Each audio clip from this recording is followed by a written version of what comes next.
안녕하세요. 네, 이제 간증을 오늘 준비를 했는데 어, 잘 들어주셨으면 좋겠고 말주변이 없어서 네, 횡설수설하더라도 이해를 좀 많이 부탁을 드리겠습니다. 오늘 일단은 제가 이제 어렸을 때부터 지금까지 자라왔던 내용을 이렇게 연대기 뭐 이런 개념으로 계속 말씀을 드릴 거고, 그 가운데 마지막으로 하나님이 저와 함께 하시면서 행해 주셨던 긍휼에 대해서 좀 집중적으로 좀 얘기를 하고 싶습니다. 저는 어렸을 적부터 복음을 들었습니다. 그렇다고 저희 가족이 저희 이제 거듭난 성도는 아니었고, 어렸을 때 순복음교회 이제 다니셨어요, 부모님이. 근데 그러다가 저희 이모님이 계신데, 이모님이 이제 모임에 계세요. 그래서 이모님이 저희 어머니한테 복음을 전해주셨고, 아마 제가 4살, 3살이었던 것 같아요. 그때 복음을 전해주셨고, 또 그 이후에 이제 아버지께서 이제 그 다른 형제님 통해서 이제 복음을 들으시다가 마음의 상처를 많이 입어서 지금은 아예 교회를 다니지 않으세요. 근데 그 이후로 이제 교회를 나가지 못하게 아버지가 핍박을 많이 하셨어요. 그래서 뭐 많이 싸우셨고, 제 어렸을 때 기억에 많이 싸우신 기억이 많이 나요, 교회 때문에. 그리고 뭐 이렇게 관련된 서적이나 뭐 성경책 이런 거 있으면 다 찢어버리시고 이렇게 좀 많이 핍박을 많이 하셨었어요. 그런 와중에 계속 교회를 나가지 못했고, 또 집 주변에도 어떤 모임이 없었기 때문에 이렇게 교회 생활을 좀 할 수가 없었습니다. 그 이후에 이제 계속 시간이 흐르면서 이제 어머님이 제 기억으로 한 6살, 5살쯤부터 기억이 나는 것 같아요. 그때부터 이제 교회를 나가지 못하는데, 아버지께서 이제 일요일 날 이제 일을 하시는 그런 직업을 가지고 계셨어요. 그래서 이제 일요일 아침에 어머니가 저와 동생을 앉혀놓고 죄에 대해서, 그 다음에 죄사함에 대해서 계속 말씀을 해주셨어요. 그래서 어렸을 때부터 듣고 자랐기 때문에 하나님이 계시는구나, 그리고 하나님이 천지를 창조하셨구나, 그리고 예수님께서 나의 죄를 위해 돌아가셨구나라는 사실을 그냥 사실로 그냥 믿으면서 자라왔던 것 같아요. 사실 창세기 1장 1절에 태초에 하나님이 천지를 창조하신다는 그 말씀이 부정이 되면 그 뒤에 모든 성경은 다 부정이 되게 마련이거든요. 근데 다행히 저는 어렸을 때부터 하나님께서 좀 많이 도와주신 것 같아요. 불쌍히 여기주셨던 것 같고, 그래서 그 말씀을 믿었어요. 1장 1절의 말씀을. 그래서 하나님이 진짜 계시다라는 것을 믿고, 또 내가 죄인인 것과 또 예수 그리스도께서 나의 죄를 위해 돌아가셨다는 사실을 믿고 자라왔던 것 같습니다. 그래서 저는 언제 거듭나는지 알 수가 없어요. 그래서 나중에 죽으면 가서 예수님한테 물어보려고요. 언제 거듭나? 그래서 이제 아버지의 반대로 이제 교회를 계속 나갈 수가 없고, 또 근처에 이제 교회가 없다 보니까 그냥 거듭남 뭐 이런 사실 딱 그거 하나뿐인 삶이었던 것 같아요. 이후 이제 초등학교 한 4, 5, 6학년 됐을 때 내가 진짜 거듭났는지 안 났는지에 대한 의구심이 계속 들었어요. 왜냐하면 구원받지 않으면 지옥에 간다는 걸 알고 있으니까 되게 두렵더라고요. 그래서 이제 성경을 보기보다는 내가 진짜 이거를 믿고 있나? 아니면 엄마한테 계속 들어서 그냥 머릿속으로만 알고 있나? 라는 그런 스스로의 의심과 그다음에 확신을 계속 반복하면서 계속 지냈던 것 같아요. 그러다가 초등학교 고학년 때 이제 저희 지역에 사는 근처에 제가 이제 파주였는데, 거기에 이제 모임이 하나 생겨요. 그래서 이제 제가 이제 거듭남에 대해서 하지만 나가지는 못했어요. 아버지의 어떤 핍박 때문에. 그런데 이제 제가 하도 이제 거듭남에 대해서 이제 혼란이 많이 오니까 통화를 해서 좀 상담을 좀 받았었어요. 근데 이제 여쭤보시는 것에 대답을 드리고, 왜 너는 뭐 죄인이니? 전 죄인이었지만 지금도 죄인이지만 예수님의 보혈로 구원을 받았어요. 제가 아직도 죄를 짓고 있지만은 예수님께서 그거에 대한 죄를 관가하신다고 하셨기 때문에 저는 그것을 믿고 천국에 갈 수 있습니다라고 말씀드렸는데, 이제 어머니한테 이제 그 형제님께서 거듭난 것 같다라고 말씀을 해주셨어요. 근데 형제님이 그렇게 말씀하셨지만 제 마음속엔 그게 아닌 거예요. 계속 의심이 되는 거예요, 저는. 그래서 이렇게 삶을 살았습니다. 그래서 이제 토요일 날 저는 토요일 날 때도 학교를 갔던 세대였거든요. 그래서 토요일 날 학교가 끝나면 잠깐 들려서 성경 공부를 하고 집에 오고 이런 생활을 많이 했었어요. 그래서 어렸을 때 가족끼리 같이 교회를 가는 모습이 되게 부러웠어요. 왜냐면 그 교회를 가지고 부모님이 싸우지 않으니까. 그래서 어렸을 때부터 이게 신앙을 이루는 가정을 가져야겠다는 생각을 조금씩 했었어요. 예. 이후 이제 더 멀리 이제 이사를 가게 되는데요, 중고등학교 때. 그래서 이제 그 교회와의 거리가 너무 멀어져서 좀 방문해서 이제 교제를 하거나 그다음에 공부를 하는 시간이 없어졌어요. 그래서 학교, 집, 학원, 도서관, 집, 학교 이렇게 해서 계속 쳇바퀴 도는 삶을 살았습니다. 그러니까 아무래도 이제 주님과의 어떤 교제나 이런 게 멀어질 수밖에 없죠. 근데 그러면서도 간간이 계속 내가 믿는데 진짜 믿은 거냐 이런 계속 생각이 계속 들었어요. 뭐 다른 세상적인 생각, 친구들과 노는 것, 공부하는 것을 하다가도 문득문득 그런 생각이 계속 들어요. 그럼 엄청 괴로워요. 그럼 그게 한두 달이 또 가요. 그럼 또 성경을 펴서 보고 내가 구원받은 게 맞는지 이거에 대해서 긴 시간을 엄청 할애를 했거든요. 중학교 때부터. 근데 이제 그거에 대해서는 이제 또 어머님이랑 또 교제는 하진 않았어요. 이제 어머님은 제가 이제 믿었다고 생각을 하셨으니까 그냥 같은 대답만 하시는 거예요. 이제 의심하지 말아라. 근데 저는 제 스스로 그게 안 되니까 중간중간에 계속 그런 생각이 날 때마다 힘들었던 기억이 있습니다. 그리고 이제 로마서래. 요한복음 3장 16절 말씀 있죠. 저희 주보에 적어놨는데 다 아시는 말씀이니까 읽진 않을게요. 그래서 3장 16절을 보면서 제가 이 사실을 계속 상기시켰던 것 같아요. 그러면서 또 사춘기가 되니까 삶에 대해서도 또 생각을 해보게 되고 그러면서 이게 죽으면 진짜 이 세상에선 살아봤자 저희 할아버지가 그때 당시에 고등학교 때 99살인가 돌아가셨었는데 할머니랑 인생이 길어도 100년이구나. 그럼 죽은 다음에 영원히 살 텐데 난 어디에 있을까 이런 고민을 또 많이 했던 것 같아요. 사춘기라서. 예. 그래서 그렇게 살면서 이제 학교 생활을 했습니다. 근데 나름 또 부모님을 속썩이지 않는 아이였어요. 부모님이 하시는 말이 다 듣고 다 순종하고 그래서 공부도 꽤 잘했습니다. 시골 학교에 다녔기 때문에 애들 수준이 낮거든요. 그래서 공부도 꽤 잘했어요. 그래서 이제 아무래도 시골 학교다 보니까 수능으로 이렇게 승부를 보기에는 전국에 있는 학생들에 대비해서는 이게 좀 실력이 떨어지거든요.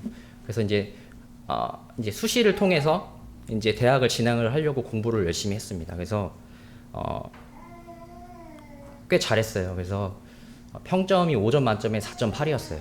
거의 몇 개 막 나머지는 다 수였어요. 그래서 공부를 진짜 열심히 했는데 그래서 이제 1차 수시를 이제 지원을 합니다. 그래서 이제 한양대로 가요. 처음으로 서울에 나가서 수시 시험을 보러 가는데 저기 멀리서 그 젊은 형들이죠. 두 명이 저한테 걸어오는 게 느껴지는 거예요. 일로 걸어오는데 저를 보고 오는 것 같이 느껴지는 거예요. 그러면서 오더니 시험 보러 왔냐고 그러시더라고요. 그래서 그렇다 그랬더니 교회 다니냐고 물으면서 거듭났냐고 물어보는 거예요. 근데 저는 그때까지 살면서 누가 저한테 거듭났냐고 물어본 적이 없었거든요. 근데 약간 놀라우면서도 반가운 느낌이 있었어요. 이 사람들도 거듭남에 대해서 아는구나. 그래서 이제 저의 간증을 짧게나마 했었고 되게 축하한다고 막 그러면서 기뻐하더라고요. 나중에 봤더니 그 이제 내비게이터 선교회에 속한 분들이셨어요. 그래서 나중에 학교에 합격을 하면 우리랑 같이 교제를 하자라고 그렇게 얘기를 했어요. 그래서 마음속으로 느꼈죠. 여기가 하나님이 주신 학교다. 여긴 되겠다. 근데 떨어졌어요. 그래서 네, 제 생각이었던 거죠. 하나님은 주실 생각도 없었는데. 네. 그래서 다른 학교도 떨어지고 계속 넣었는데 선생님들 학교에서도 저한테 거는 기대가 컸었어요. 저희 부모님도 컸었고 저도 어느 정도 좀 기대는 했었고 근데 이제 시험에 계속 떨어지는 거예요. 그러다가 이제 2차 수시까지도 다 안 됐어요. 그래서 이제 저는 애초에 수시를 준비를 했기 때문에 수능에 대해서는 전략을 짜질 못했거든요. 그러니까 이제 당연히 수능 점수가 안 나오죠. 그래서 이제 또 당시에 이제 가정 형편이 좋지 못했던 터라 형편에 맞춰서 이제 안성에 있는 학교로 또 진학을 합니다. 그래서 이제 안성에 있는 학교를 가서 저희 자매를 만나요. 그래서 자매한테 복음을 전해서 지금은 이제 결혼을 하게 됐고요. 그래서 이제 그때 안성에 가면서 처음으로 이제 모임 생활을 합니다. 초등학교 4학년 때 복음을 들었는데 20살이 돼서야 교회에 처음 나가요. 그래서 매우 생소했어요. 이제 예배 드리는 방식이나 이런 것들은 들었기 때문에 별로 그렇게 생소하진 않았지만 그 분위기라고 해야 되나 그런 것들이 너무 생소했고 또 외로웠고 그리고 제 성격이 그 이제 뭐 MBTI로 따지면 ISFJ예요. 되게 내향적이고 새로운 사람들 만나는 걸 별로 좋아하지 않아요. 그리고 지금 있는 체제에서 뭔가 변하고 이런 것들을 되게 싫어해요. 현실에 안주하는 그런 삶을 되게 좋아하고 그다음에 이렇게 그 인간관계도 막 그렇게 폭넓게 여러 사람 사귀는 걸 별로 좋아하지 않거든요. 혼자서 사색하는 거 좋아하고 그래서 낚시 같은 거 되게 좋아해요. 혼자 있는 거. 근데 집에 있으면 이제 나이리가 시끄러워가지고 예. 그래서 이제 부담스러웠어요. 이제 되게 잘해주셨거든요. 근데 그 잘해주시는 것도 되게 부담으로 느껴지는 거예요. 그냥 내비뒀으면 좋겠는데 너무 부담스럽더라고요. 그래서 그랬는데 좋았던 게 딱 한 가지가 있었어요. 말씀 시간이 되게 좋은 거예요. 말씀을 들으면 저한테 하는 말 같고 그다음에 힘이 되고 또 때로는 이제 그 말씀 듣고 오면서 울은 적도 많은 것 같아요. 이제 교회 생활을 또 오랫동안 못 하고 저는 교회 생활을 하는데 또 어머니는 아직도 못 하고 있으니까 그런 거에 대한 좀 어떻게 보면 마음 아픈 좀 그런 것도 있었던 것 같습니다. 그래서 그렇게 다니다가 당시 이제 장로 형제님께서 이제 침례 상담을 받으라고 하셨어요. 근데 저는 딱히 생각이 없었는데 받으라고 계속 강하게 강권을 하셔서 상담을 받았습니다. 그래서 이제 내가 드디어 진짜 거듭난 사람인지 아닌지를 내가 이 형제님들 앞에서 내가 어떻게 보면 간증을 통해서 내가 확인을 할 수 있겠구나라는 생각을 했습니다. 그래서 간증을 이제 쭉 했는데 너무 이게 빨리 끝나는 거예요. 이게 됐다고 하는 거면서 마음에 걸리시는 게 있냐고 다 이렇게 여쭤보세요. 다 괜찮다는 거예요. 전 아니거든요. 그래서 이제 전 아닌 것 같습니다 했더니 아니라고.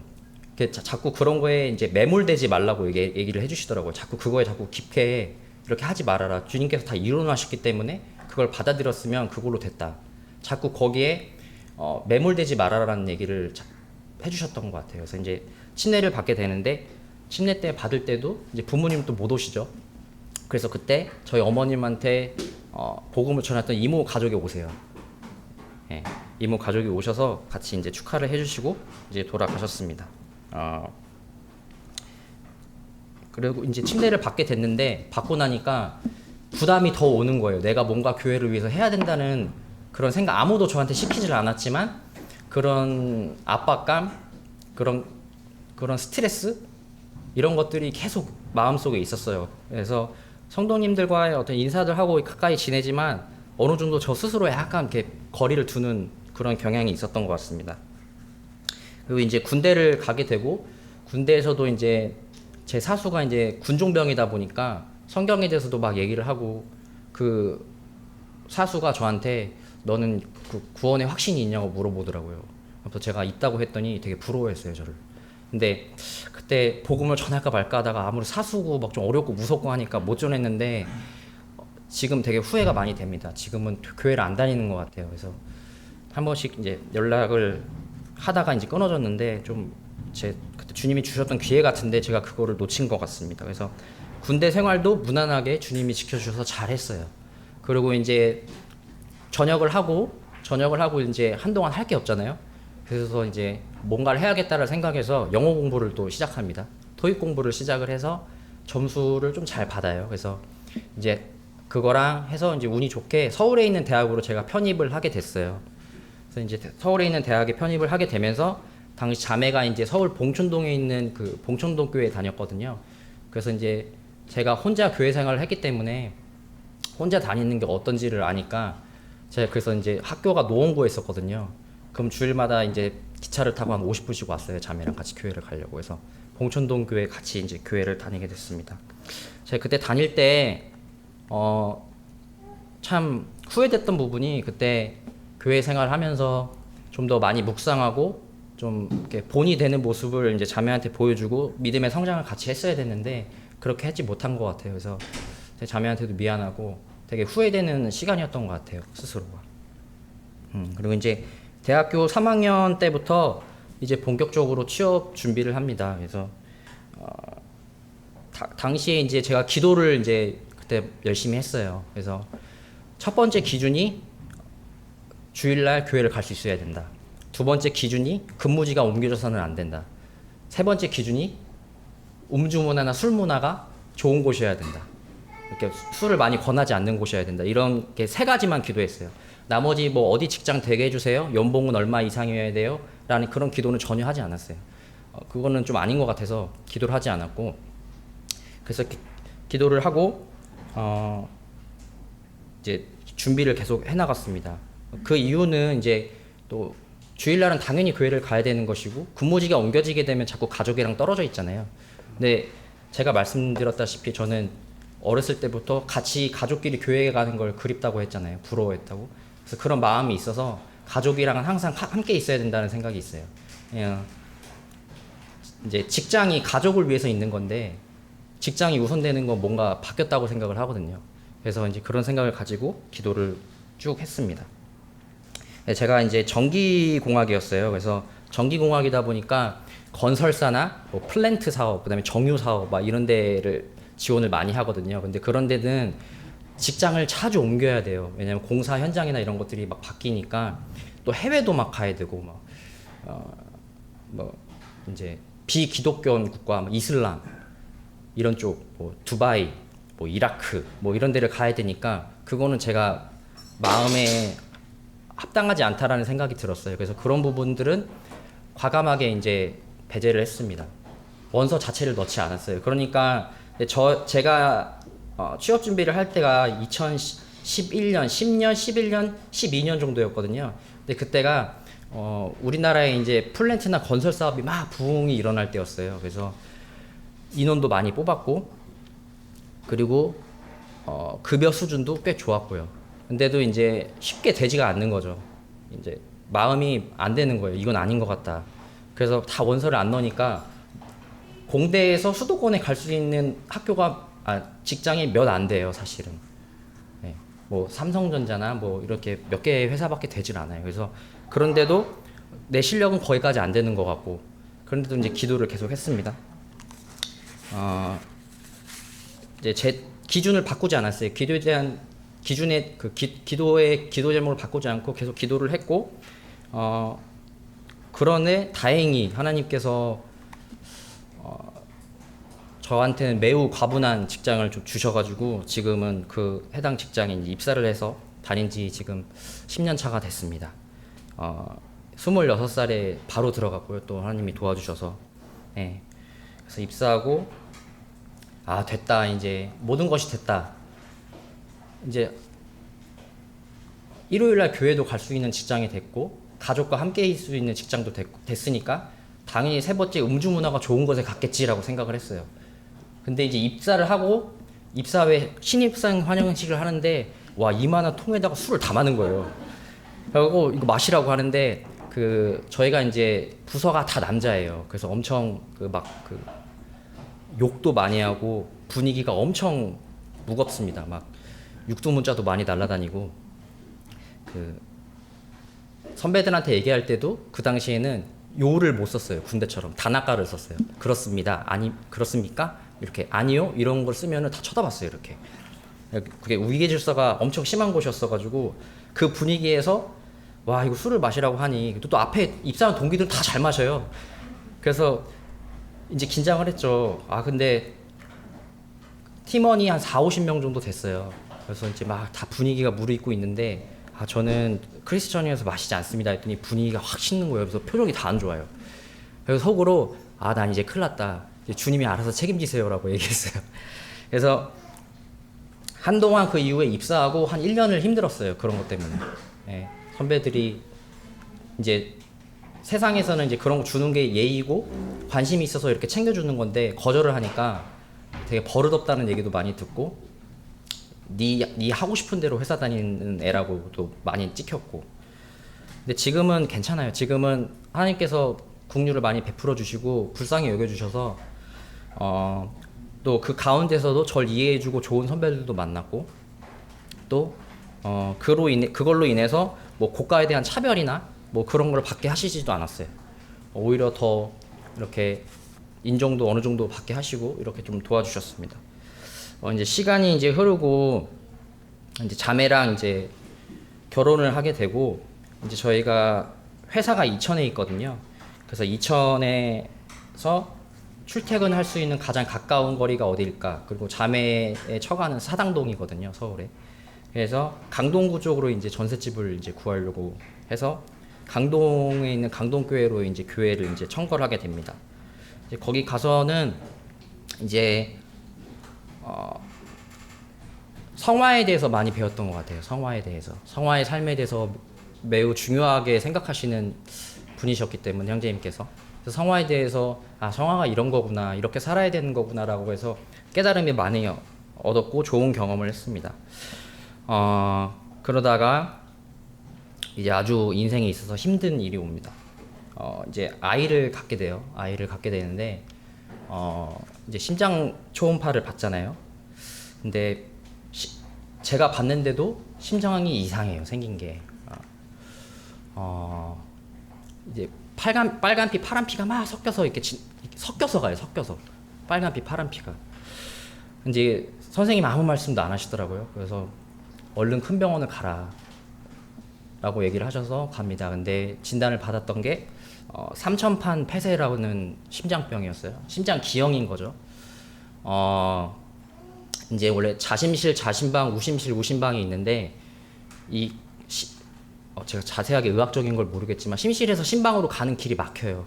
막혀 있어서 피가 글로 가지를 못하는 거예요. 그러니까 뱃속에 있을 때는 엄마와의 탯줄이 연결돼 있으니까 산소 공급이 엄마가 해주니까 상관이 없는데 이제 나오자마자 이제 사망을 거의 한 90% 정도 하게 되는 그런 거였습니다. 근데 이제 처음에는 그 진단을 받고 그 강동구에 가보면 그 사거리 큰 길가가 있거든요. 거기서 주저앉아서 한복판에서 큰 소리로 울었던 것 같아요. 자매랑 한두 시간을.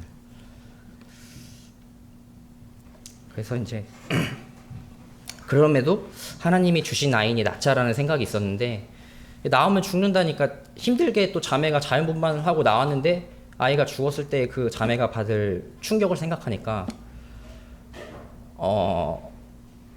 이게 결단이 안 서더라고요. 마음속이나 생각으로는 이게 하나님 주신 거니까 나아야 된다는 생각이 하는데 제 생각과 이제 주님의 생각이 계속 부딪히는 거예요. 근데 결국에는 이제 제가 자매를 설득을 엄청 합니다. 자매는 절대 안 한다고 했는데 그래서 이제 중절 수술을 해요. 그런 와중에 이제 자매가 위험해져서 그때 수혈을 15팩을 맞고 죽을 뻔했어요. 이제 뭐 출혈도 워낙 심했고 그래서 이제 수술실 앞에서 거의 앉아가지고 기도를 많이 했던 것 같아요. 하나님, 죄송합니다. 제 판단대로, 제 멋대로 하다가 이런 결과를 초래했습니다. 근데 아이랑 자매랑 둘은 데려가지 말아주세요라고 기도를 많이 했습니다. 그래서 기도를 했고 다행히 이제 하나님께서 자매는 회복을 시켜주셨어요. 그래서 사실 살인죄죠, 이거. 거듭난 성도가 살인죄를 저지른 거예요. 그래서 이제 아내가 회복이 되고 했는데 그 이후에 제가 심하게 그 죄에 대한 두려움을 느꼈어요. 내가 어떻게 거듭난 사람이야? 내가 이런 짓을 했는데 자기 자식을 부모가 죽이는 사람이 어딨어? 넌 거듭난 사람 아니야. 너는 그동안 가짜야. 이런 생각이 많이 들었어요. 그래서 엄청 두려운 거예요. 그 어렸을 때부터 제가 부모님 말에 거역하지 않는 아이라고 얘기했잖아요. 진짜 거의 속 썩인 적이 없거든요. 엄마 아빠 하시는 말에 거의 속 썩인 적이 없었어요. 근데 그래서 제가 더군다나 어렸을 때부터 이제 복음을 듣고 자라다 보니까 이렇게 나쁜 것들을 해서는 안 되라는 생각을 갖고 자라와서 내가 죄인인 건 맞지만 그렇게 심한 죄인은 아닌 것 같아.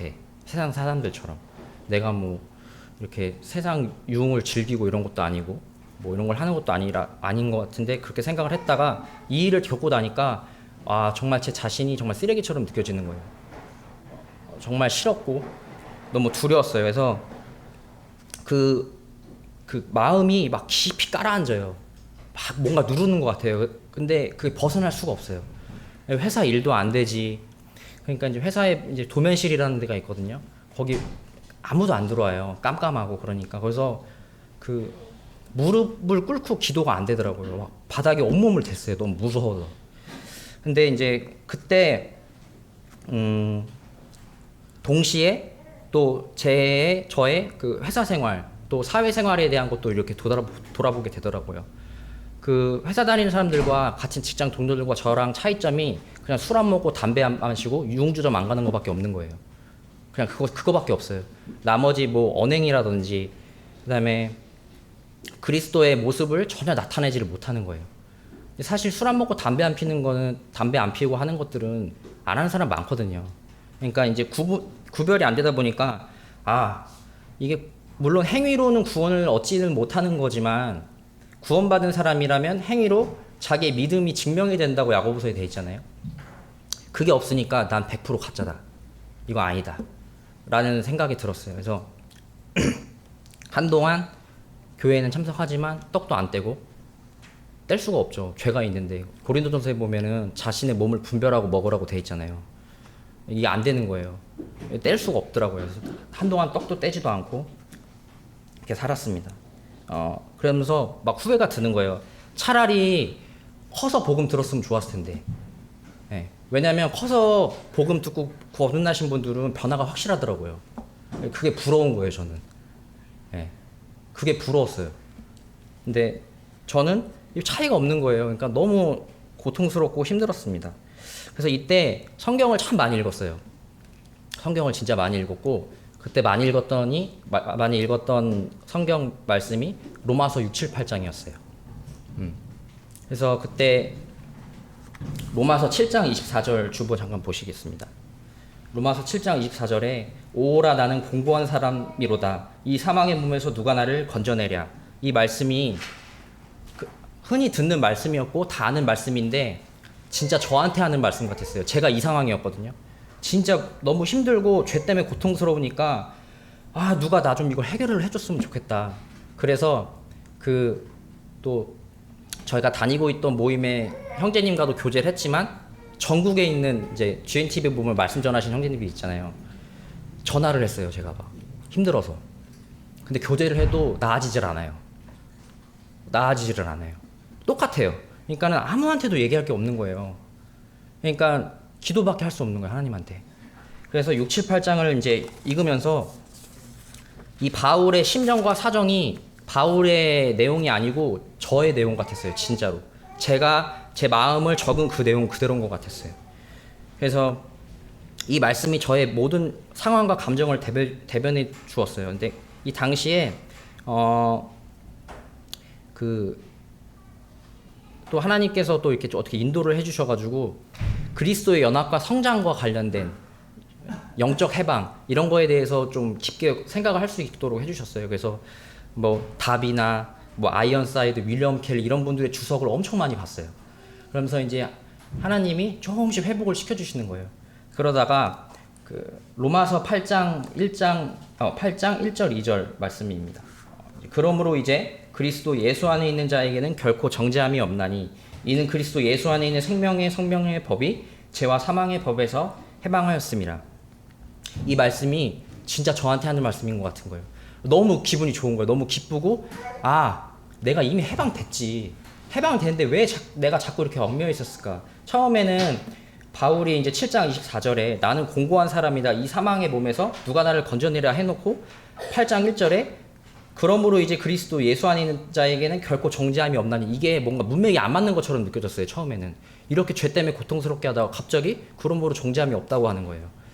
그러니까 이 부분에서 해방이 되니까 너무 기쁘고 하나님께 감사가 되고 하나님이 내가 이렇게 흉악한 죄를 저질렀지만 나를 버리지 않는구나라는 확신이 생겼어요. 그러면서 또 다시 구원에 대한 확신이 생기고 그 뒤로는 흔들리지 않았어요. 네. 그래서 제가 주 앞에서 범죄하였는데 그것을 징계로만 끝내지 않고 그 징계를 도리어 선으로 하나님을 알아가는 과정으로 베푸신다라는 것을 알고 매우 감사가 됐어요. 그러면서 로마서 5장 20절에 이런 말씀이 있잖아요. 죄가 더한 곳에 은혜가 더욱 넘친다. 이 말씀이 정말 저의 말씀처럼 느껴졌고 저에게 직접 주시는 말씀 같았습니다. 그래서 많은 분들이 이제 자신이 원하는 기도가 이루어졌을 때 하나님이 내 기도를 들어주셨어라는 이렇게 하면서 하나님의 임재를 많이 경험한다고 간증을 많이 하시잖아요. 근데 저는 오히려 삶이 어려울 때, 제가 영적으로 심하게 침체돼 있고 할 때 하나님의 임재를 더 많이 느끼는 것 같아요. 하나님이 내가 이렇게 힘든데 진짜 나랑 함께 하시는구나라는 것을 오히려 더 삶이 힘들 때 더 많이 느끼는 것 같습니다. 지금도 그래요. 때때로 이제 저의 삶을 보면서 내가 거듭난 사람이 맞나 그런 생각이 있지만, 이제 주님께서 이제 로마서 11장 29절 하나님의 은사와 부르심에는 후회하심이 없느니라는 말씀으로 위로를 정말 많이 해주세요. 아마 성경에서 가장 좋아하는 구절 하나 뽑으라고 하면 저 이걸 것 같아요. 예. 예. 하나님의 그 로마서 6장 25절 4절인가요? 있잖아요. 하나님의 은사는 그리스도 예수 우리 주 안에 있는 영생이라는 말씀 있잖아요. 그 은사. 그러니까 하나님께서 우리에게 주신 영생과 또 나를 창세전부터 부르심에는 후회하심이 없다는 이 말씀이 얼마나 저 스스로에게 안정감과 기쁨과 또 마음에 위안을 주는지를 모르겠습니다. 그리고 로마서 11장 32절 하나님의 은사와 부르심에는 후회하심이 없느니라. 하나님이 모든 사람을 순종치 아니하는 가운데 가두어 두심은 모든 사람에게 긍휼을 베풀려 하심이로라는 말씀이 있습니다. 그러니까 저의 이런 불순종 자체도 하나님께서 나에게 긍휼을 베풀게 하시려고 이 가운데 가두셨다는 사실이 하나님은 진짜 전지전능하시고 모든 것을 다 아시는 분이라는 확신을 가졌어요. 너무 감사가 되고 기쁨이 되었습니다. 그렇게 이제 아이를 보내고 3년 동안 아이가 생기지 않았어요. 근데 주님한테 주님 저에게 아이를 주세요라는 기도를 못했어요. 할 염치가 없죠. 어떻게 그걸 해요? 하질 않았어요. 근데 그때 이제 다윗이 이제 우리아를 죽이고 나서 이제 우리아 아내한테 나온 첫 아이를 데려가시잖아요. 그러니까 저는 그 말씀을 읽으니까 다윗 같은 사람도 그렇게 하시는데 나는 안 된다라고 해서 기도를 못했어요. 차마 마음속은 있지만 주님한테 고백을 못했어요. 근데 하지만 지금 이후에 불쌍히 여겨주셔가지고 나엘이 정말 이쁜 귀한 우리 딸 주셔서 너무 하나님께 감사를 드립니다. 나중에 이제 하늘나라 가면 먼저 보낸 아이한테 정말 미안하다고 얘기하고 싶어요. 아빠가 미안하고 잘못했고. 그때가 3월이었거든요. 매년 3월이 되면 좀 마음이 많이 안 좋아요. 이제 저의 이제 간증은 여기까지고 저의 삶에 대해서 좀 다시 한번 말씀을 통해서 좀 비춰보도록 하겠습니다. 룻기 1장 1절부터 5절을 말씀을 좀 보겠습니다. 제가 읽겠습니다. 사사들이 치리하던 때에 그 땅에 흉년이 드니라. 유다 베들레헴의 한 사람이 그 아내와 두 아들을 데리고 모압 지방에 가서 우거하였는데 그 사람의 이름은 엘리멜렉이요 그 아내의 이름은 나오미요 그 두 아들의 이름은 말론과 기륜이니 유다 베들레헴 에브라 사람들이더라. 그들이 모압 지방에 들어가서 거기 유하더니 나오미의 남편 엘리멜렉이 죽고 나오미와 그 두 아들이 남았으며 그들은 모압 여자 중에서 아내를 취하였는데 하나의 이름은 오르바요 하나의 이름은 루시더라. 거기 거한 지 10년쯤에 말론과 기륜 두 사람이 다 죽고 그 여인은 두 아들과 남편의 뒤에 남았더라. 나오미 가족처럼 베들레헴을 떠나 이제 모압으로 가는 것은 하나님을 떠나서 세상으로 가는 삶입니다. 그들은 이제 하나님께서 그들에게 주신 기업의 땅에 머물러 있었어야 했어요. 하지만 흉년이 왔기 때문에 이제 모압으로 갔다고 돼 있지만 굶어 죽을 만큼은 아니었던 것 같아요. 21절에 보면 내가 풍요롭게 나갔다고 이제 나오미가 고백을 하거든요. 그러니까 아마 이미 부자였을 가능성이 꽤 있고 이제 본인들이 어떤 수입이 줄어드니까 더 큰 수입을 위해서 아마 모압으로 옮겼지 않았나라고 전 개인적으로 좀 생각을 합니다.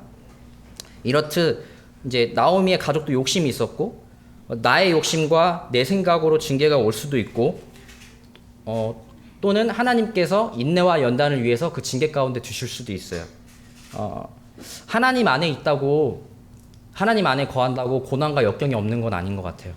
왜냐하면 가나안 땅이 젖과 꿀이 흐르는 땅이지만 거기에도 흉년이 있듯이 하나님 안에 있어도 어려움이 있고 징계가 있고 고난이 있다고 생각이 합니다. 하지만 하나님 앞에서 벗어나면 죽음이 있는 것 같아요. 기론과 말론, 엘리멜렉이 죽는 것처럼 이제 기론, 말론 이 사람의 이름의 뜻이 이제 허비, 낭비 이런 뜻이거든요. 그러니까 하나님을 떠난 그 10년의 삶이 허비한 삶이라고 저는 분별이 됩니다. 저의 삶인 것 같아요. 이 나오미 가족의 삶이. 이제 하지만 하나님이 나오미 가족의 불순종을 징계에 그치지 않고 나오미와 룻을 구원하고 이스라엘과 이방인을 동시에 이제 구원하는 예표를 주신 거잖아요. 거기다가 그의 족보에서 다윗과 메시아가 탄생하게 하세요. 이제 저 또한 5살 때부터 복음을 들었지만 20살이 돼서야 이제 교회 생활을 했잖아요. 사실 이제 교회에 있다가도 중도에 이제 나가시는 분들이 되게 많아요. 그럼에도 저 같은 사람을 하나님께서 포기하지 않으시고 중간중간 때마다 구원에 대한 불확실성을 계속 심어주시면서 하나님을 떠나지 않게 하신 하나님의 은혜에 감사를 드립니다. 사실 이런 좀 어떤 저의 죄악을 말씀드리는 게 쉬운 게 아니었어요. 고민을 많이 했어요. 해야 되나 말아야 되나 했는데 이 사건이 저에게는 되게 있어서 신앙적인 터닝 포인트였고 아버지는 다 아시잖아요. 제가 무슨 마음이고 무슨 일을 했는지를. 근데 같은 한 영에 참여한 형제 자매님들께 또 아는 게 맞다고 생각이 들어서 이 말씀을 드렸습니다. 그래서 보통 간증을 듣다 보면 거듭나기 이전에 죄악에 된 삶에 대해서는 잘 얘기를 하세요. 근데 거듭나고 나서의 자신의 어떤 연약한 모습, 범죄했던 모습 이런 것들은 잘 얘기를 안 하는 경향이 있거든요. 근데 성경을 보게 되면 훌륭한 인물들도 다 넘어지잖아요. 모세, 다윗, 솔로몬, 삼손, 요나, 베드로 다 넘어지거든요. 근데 그 모습들이 물론 첫 번째 목적은 사람으로서는 의롭게 될 수 없다라는 것을 얘기하기 위해서 기록하셨다고도 생각이 되지만 이렇게 훌륭한 믿음의 선지들도 넘어질 수 있다. 그러니까 너희들도 넘어질 수 있어. 괜찮아. 내가 끝까지 책임질 수 있어. 라고 이렇게 위로를 주시기 위해서 기록되지 않았나라는 생각도 합니다. 그래서 이제 저의 이런 간증을 말씀드린 이유가 혹시나 이제 말 못하실 그런 어려움에 있으신 분들이 계실 수도 있거든요. 선장님들 가운데서도. 그래서 저 같은 이러한 죄악을 저지른 사람도 하나님께서 긍휼히 여겨주시거든 하물며 네 형제 자매님들이야 그렇게 하시지 않을까라는 그런 위로를 드리고 싶어서 제가 이 말씀을 드렸어요. 룻기 두 구절 더 보겠습니다. 1장 20절 21절이고요. 나오미가 그들에게 이르되 나를 나오미라 칭하지 말고 마라라 칭하라. 이는 전능자가 나를 심히 괴롭게 하셨음이니라. 내가 풍족하게 나갔더니 여호와께서 나로 비어 돌아오게 하셨느니라. 여호와께서 나를 징벌하셨고 전능자가 나를 괴롭게 하셨거늘 너희가 어찌 나를 나오미라 칭하느뇨 하니라. 나오미가 이제 이스라엘에 다시 이제 풍년이 들었다는 얘기를 듣고 그 며느리 룻과 내려오잖아요. 이제 사람들이 이제 얘기합니다. 나오미인지 다 아는 거예요. 그래서 나오미가 자신을 마라라고 부르라고 합니다. 풍족하게 나갔던 모습이 아니고 하나님께서 자신을 치셨고 전능자가 자신을 치셔서 이렇게 비참하게 됐기 때문에 괴로움이란 뜻의 마라라고 이렇게 부르라고 하죠. 당시 어떤 사람들은 이제 마라라고 불렀을 수도 있어요. 근데 룻기나 성경 어디에도 마라라고 쓰지 않아요. 이 이후에도 계속 나오미라고 쓰고 있거든요. 하나님께서는 그녀가 괴로움이란 이름의 마라가 아니고 기쁨이란 이름의 나오미로 계속 하실 계획이 있으셨기 때문에 계속 나오미라고 계속 쓰셨던 것 같아요. 성경에. 이 당시 이제 이 상황에서 나오미가 자신이 손자도 득하고 또 메시아의 족보에 들어가는 그런 삶에 있을 거라고 생각을 못했을 거거든요. 이 당시에 마라라고 부르라고 했을 때는. 근데 하나님은 모든 걸 아시잖아요. 결과가 어떻게 될지 그리고 그녀를 기쁨으로 충만하게 하실 것을 알고 계시고 계획하셨기 때문에 나오미라고 계속 하신 것 같습니다. 이처럼 저의 모습에 연연하지 않고 끝까지 이제 저와 함께 하시고 이루시는 하나님께 감사를 드리고 찬양을 드리고 경배를 드립니다. 이제 이러한 모습은 이제 신약교회에서도 약속하시잖아요. 오늘 금주 묵상 구절인데 빌립보서 1장 6절 너희 안에서 착한 일을 시작하신 이가 그리스도 예수의 날까지 이루실 줄을 우리는 확신하노라. 저희가 거듭난 게 주님께서 착한 일을 먼저 시작을 하신 거잖아요. 그리고 그것을 믿음으로 말미암아 우리에게 그 영생을 주셨고 성령을 주셨고 그리스도 예수의 날 그리스도 예수의 날까지 계속 실패할 거예요. 저도 실패할 거고 넘어질 거고 하지만 말씀처럼 확신할 수 있죠. 예수님께서 그 모든 걸 이루실 거니까. 예수의 날, 예수님께서 다시 오시는 그날에 우리가 모두 이 육신의 장막을 벗어버리고 예수님과 같은 그런 거룩한 장막을 입게 되는 그 날이 될 때, 아, 예수님의 사랑이 얼마나 컸는지를 우리가 깨닫게 될 것 같습니다. 네, 이상으로 간증을 마치고요. 기도 제가 하면 되는 거예요? 아니면? 네, 그러면 간증 마치도록 하겠습니다. 감사합니다.